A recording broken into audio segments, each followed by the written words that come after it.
The idea with bar hop is you're using the stick as sort of a contrivance to force you to move around. Really all that we're trying to develop is the ability to kind of step your feet around gently, get yourself set up into a stance like so as you're moving around, and also still looking to shoot while you're doing that. So you're seeing there, my feet are kind of doing one thing, they're moving around where I want to go, and my upper body is relatively stable and I can still effectively shoot.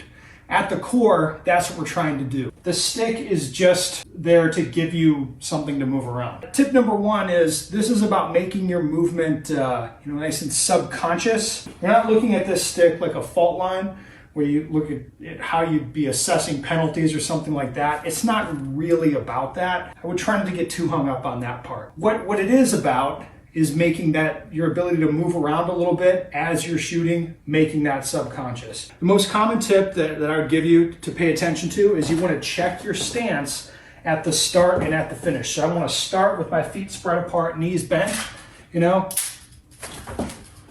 the drill and then check like, hey, feet spread apart, knees bent, like yes, that's good. If I end up like this, this is not the right thing.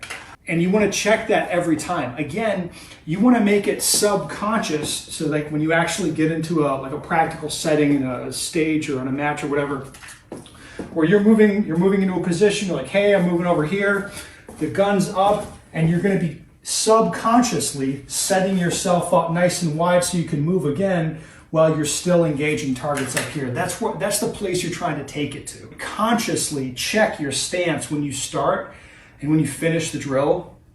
It's going to help you a lot by ingraining the habit of standing like so. You want to disconnect the upper body, what that's doing, from the lower body. So that means your decision on whether or not to be pulling the trigger, that's determined only by the sights and not by what your feet are doing. Check yourself very carefully, but you might have some idea in your head or something that you've worked into your shooting where you'd be like, okay, do these targets, and then when you might be thinking, hey, when I set this foot down, that's when I start pulling the trigger again. You might have something like that you want to try to discard that. If you catch yourself doing that, where you've tied a shooting decision to something you're doing with your feet, that will cause problems for you. If you think that's the case, that's something you want to train specifically to just, hey, I'm going to react to what I'm seeing only, that'll be driving my shooting decisions.